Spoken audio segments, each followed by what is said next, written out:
नमस्कार, आप देख रहे हैं सी न्यूज़ भारत और मैं हूं आपके साथ अनिल शुक्ला। वक्त हो गया है महाराष्ट्र बुलेटिन का। महाराष्ट्र बुलेटिन में बात होगी जालना की, जहां खेती के भारी नुकसान से परेशान एक किसान ने अपनी जान दे दी। आगे बात करेंगे नांदेड़ की, जहां त्रिपुरारी पूर्णिमा के पावन अवसर पर भव्य धार्मिक समारोह आयोजित किया जा रहा है।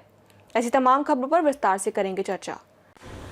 महाराष्ट्र के नक्सल प्रभावित गढ़चिरौली जिले से आज आई है एक बड़ी और अहम खबर। देश के सबसे वांछित महुआवादी नेता में से एक मल्लोजुला वेणुगोपाल राव, जो संगठन में भूपति, सोनू और अभय नामों से जाना जाता था, ने महाराष्ट्र पुलिस के समक्ष आत्मसमर्पण कर दिया है।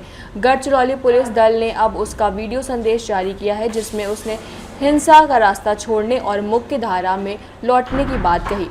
गढ़चिरौली पुलिस द्वारा जारी प्रेस विज्ञप्ति में बताया गया है कि महुआवादी संगठन का यह वरिष्ठ नेता संगठन की पोलित ब्यूरो, केंद्रीय समिति और केंद्रीय जनरल ब्यूरो का महत्वपूर्ण सदस्य था। सूत्रों के अनुसार मल्लोजुला वेणुगोपाल राव लंबे समय से मध्य भारत के महुआवादी तंत्र को दिशा दे रहा था और संगठन की नीति निर्धारण कर समिति में प्रमुख भूमिका निभा रहा था। गढ़चिरौली पुलिस ने उसका पहला वीडियो संदेश जारी किया है, जिसमें मल्लोजुला वेणुगोपाल राव ने अपने आत्मसमर्पण की पुष्टि की है और कहा है कि अब वह हिंसा की राह छोड़कर समाज और देश के विकास में योगदान देना चाहता है। गढ़चिरौली पुलिस का कहना है कि यह आत्मसमर्पण उनके लिए एक बड़ी सफलता है। गढ़चिरौली पुलिस ने कहा है कि आत्मसमर्पण करने वाले महुआ नेता ने पूछताछ जारी है और आने वाले दिनों में भी और भी खुलासे हो सकते हैं। साथियों, पहले मैं आप तमाम लोगों को अभिवादन पेश करता हूं। 16 सितंबर को मैंने पहली बार हथियारबंद संघर्ष का विराम प्रकट करते हुए स्टेटमेंट जारी किया था और उसके बाद गढ़चिरौली, माड़, पूर्व बस्तर के साथियों ने भी वहां से हथियारबंद संघर्ष को छोड़ने का निर्णय पर वे लोग भी स्टेटमेंट जारी किए हैं। मैं महाराष्ट्र के गढ़चिरौली में 60 कामरेडों के साथ मेरा हथियार छोड़ दिया था, वे लोग भी हथियार छोड़े हैं। उसके बाद सैकड़ों की संख्या में साथियों ने छत्तीसगढ़ में अपने हथियार छोड़ दिए हैं। इसी बीच में भारत की कम्युनिस्ट पार्टी माओवादी के केंद्रीय कमेटी के सदस्य चंद्रन्ना तेलंगाना में पुनर्वासन के लिए आए हैं। इन तमाम साथियों को मैं अभिवादन पेश करता हूं। हम इस देश में लंबे समय से, कई वर्षों से काम करते आ रहे हैं। इसमें कई साथियों को हम खो गए हैं। आज हम बाहर आने का मतलब ये है कि बदल रहे परिस्थितियों का ये एक संकेत होता है। इसलिए आज हम हथियारबंद संघर्ष को छोड़कर जनता के बीच में आए हैं और जनता के बीच में ही काम करने का निर्णय लिए हैं। हम जिस साथियों को खो गए हैं, उन साथियों के चलते हम ये बदलावों का समझना जरूरी है। आज भी देश में कई साथी इलाकावार सत्ता को अपनाने के लिए उस रास्ते पे हथियारबंद संघर्ष में डटे हुए। गढ़चिरौली से सी न्यूज़ संवाददाता चंद्रशेखर पुलगाम की रिपोर्ट। महाराष्ट्र के जालना जिले से एक हृदय विदारक घटना सामने आई। हस्ते पिपलावा गांव में खेती के भारी नुकसान से परेशान एक किसान ने जहरीली दवा पीकर अपनी जान दे दी। आत्महत्या करने वाले किसान का नाम रमेश शिंदे था। गांव के पांदर रोड के चलते, गलत निर्माण के चलते बारिश का पानी सीधे शिंदे के खेत में घुस गया, जिससे उसकी करीब 3.5 एकड़ जमीन और खड़ी फसल पूरी बर्बाद हो गई। किसान रमेश शिंदे ने इस नुकसान की शिकायत जालना जिला परिषद के मुख्य कार्यकारी अधिकारी से की थी, लेकिन शिकायत पर कोई ध्यान नहीं दिया गया और कोई कार्रवाई नहीं हुई। इसी उदासीनता और निराशा में रमेश शिंदे ने यह आत्मघाती कदम उठाया। इस घटना के बाद इलाके में गहरा सदमा और गुस्सा है। मृतक किसान के पिता ने प्रशासन पर गंभीर आरोप लगाए हैं और कड़ी चेतावनी दी है। यह घटना एक बार फिर किसानों के दर्द, कृषि संकट और सरकारी उपेक्षा जैसे गंभीर मुद्दों को उजागर करती है। आमच्या शेत रस्त्याच्या कडीनं नकाशाप्रमाणे रस्ता आहे गावठी शिव, तर तो रस्ता काही कारणास्तव बंद पडला आणि बंद पडला तर ते त्याने येऊन खोटे नाटे पंचनामे करून बोगस कार्यक्रम केलेले आणि ते माया शेतातून रस्ता घालू लागले, नावलं नकाशाच्या प्रमाणे करून घ्या तुम्ही, तर ते पुन्हा आले नाही, त्यानं कुठं काय केलं आणि काय नाही. हे माझ्या शेतामध्ये पाणी अडवलं गेलं, ते नाल्या जे पाणी जात होतं रस्त्यानं, ते पाणी माझ्या शेतात आल्यामुळं मग 3-3.5 एकर शेत वाहून गेलं. मुलाने आत्महत्या का बरं केली? हा, तर ते पाण्यामुळं शेती खडून गेली, 2-4 लेकरे लहान लहान, त्याला ते सहन नाही झालं. आता मी पण तीच वाटे, मी पण आता तेच करणार. तरी शासनाने निर्णय नाही घेतला. मी त्याला म्हणलो, प्रोसिजरनं तुम्ही तहसीलदार गिरदावर तलाठी काय जी लोक असते ते आणा, नकाशाप्रमाणे रस्ता आहे त्या हिशोबाने रस्ता करून घ्या. हस्ती पिंपळगाव शेवगा शिवारात, शेवगा रस्ता. नाव काय होतं मुलाचं? रमेश केशव शिंदे, वय? वय 40-41 येते. काय मागणी आता? मागणी काय आहे, जी आमची नुकसान भरपाई जी झालेली आहे, शेत वाहून गेलेलं आहे, हेच मी अर्ज फाटी करतो आणि रस्ता व्हावा नकाशाप्रमाणे हेच आम्ही त्याला विनंती करू तुम्ही या रस्ता करून द्या आम्हाला. बाकी रस्ता नसल्यामुळं आम्हाला त्याला म्हणजे 4-5 पोलच्या अंतराच्या हिशोबानं उचलून आणावं लागलं, त्याच्या जुळणी करून. तुम्ही डेड बॉडी ताब्यात घेतली नाही, काय कारण काय? ते आम्हाला जे न्याय भेटल्याशी आम्ही डेडबॉडी उचली. काय नाव होतं? नाव काय तुमचं? केशव अंबादास शिंदे. जालना से सी न्यूज संवाददाता शब्बीर पठार की रिपोर्ट।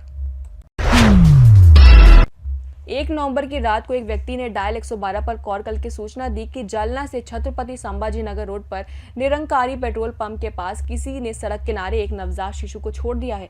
ऐसी सूचना मिलने पर रात्रि गश्त पर मौजूद पुलिस अधिकारी, पुलिस उप निरीक्षक डोभाल और पुलिस नाइक वेलडोड़ी ने घटना स्थल पर जाकर घटना का निरीक्षण किया। नवजात बच्ची जीवित पाई गई, इसलिए पुलिस ने उसे बदनापुर ग्रामीण अस्पताल और बाद में जालना के सरकारी अस्पताल में भर्ती कराया।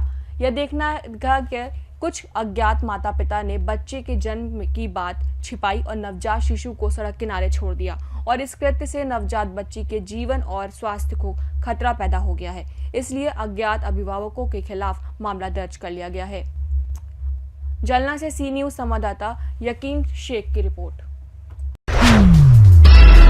त्रिपुरारी पूर्णिमा के पावन अवसर पर नांदेड़ के नगीना घाट पर गोदावरी गंगा पूजन का भव्य धार्मिक समारोह आयोजित होने जा रहा है। इस वर्ष इस आयोजन का 25वां वर्ष है, जो बुधवार 5 नवंबर को शाम 5 बजे संपन्न होगा।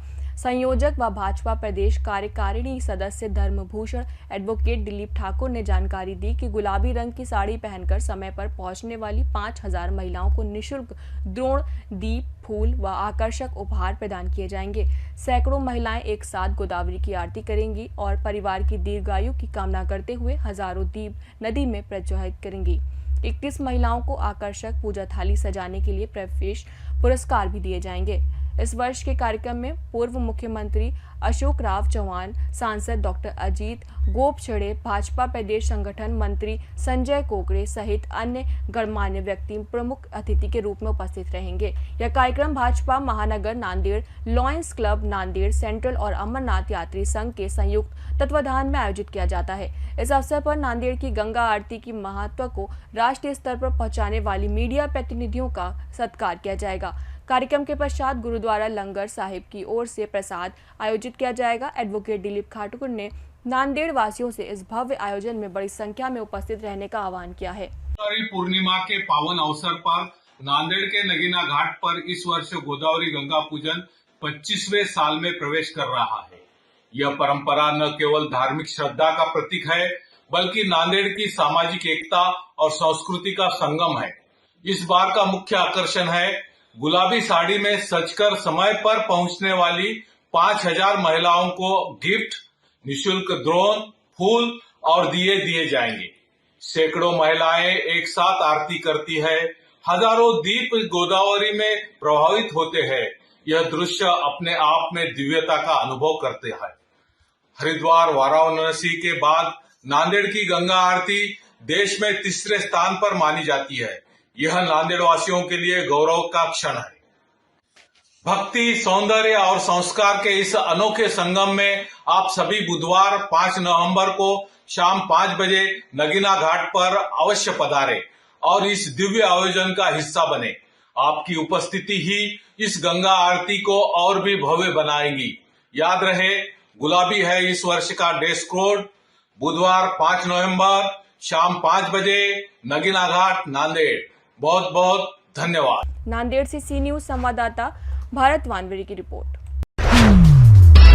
लोहा तहसील के उस्मान नगर पुलिस स्टेशन क्षेत्र के तहत आने वाले कोडाव गांव में गोदावरी नदी के तट से रेत माफियाओं द्वारा अवैध रेत खनन का कारोबार खुलेआम चल रहा है, जिससे गांव के निवासियों का जीवन गंभीर खतरे में आ गया है। स्थानीय नागरिकों का कहना है कि नावों का उपयोग करके दिन के उजालों में बड़ी मात्रा में रेत निकाली जा रही है और इन माफियाओं को प्रशासन का कोई डर नहीं रहा।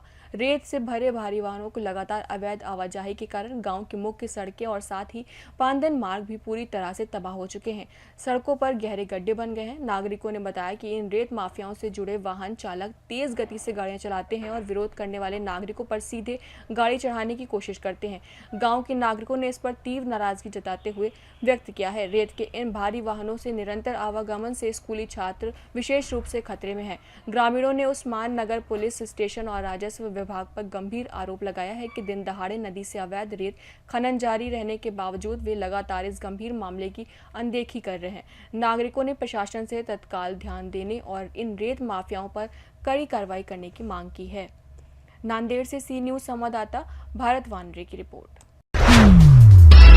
पालघर जिले में मुंबई अहमदाबाद हाईवे 4 रोटी में शॉर्ट सर्किट की वजह से ट्रक अचानक आग की चपेट में आ गया और देखते ही देखते आग ने विकराल रूप ले लिया। आग की लपटें इतनी तेज थी कि ट्रक पूरी तरह जलकर खाक हो गया। घटना की सूचना मिलते ही फायर ब्रिगेड की टीम मौके पर पहुंची और कड़ी मशक्कत के बाद आग पर काबू पाया गया। हादसे के समय चालक और क्लीनर ने समय रहते बाहर निकलकर अपनी जान बचा ली। फिलहाल घटना में किसी के हताहत होने की सूचना नहीं है, लेकिन ट्रक के जलने से भारी आर्थिक नुकसान पहुंचा है। पुलिस मामले की जांच कर रही है कि शॉर्ट सर्किट किस वजह से हुआ है। पालघर से सी न्यूज संवाददाता इस्माइल खान की रिपोर्ट।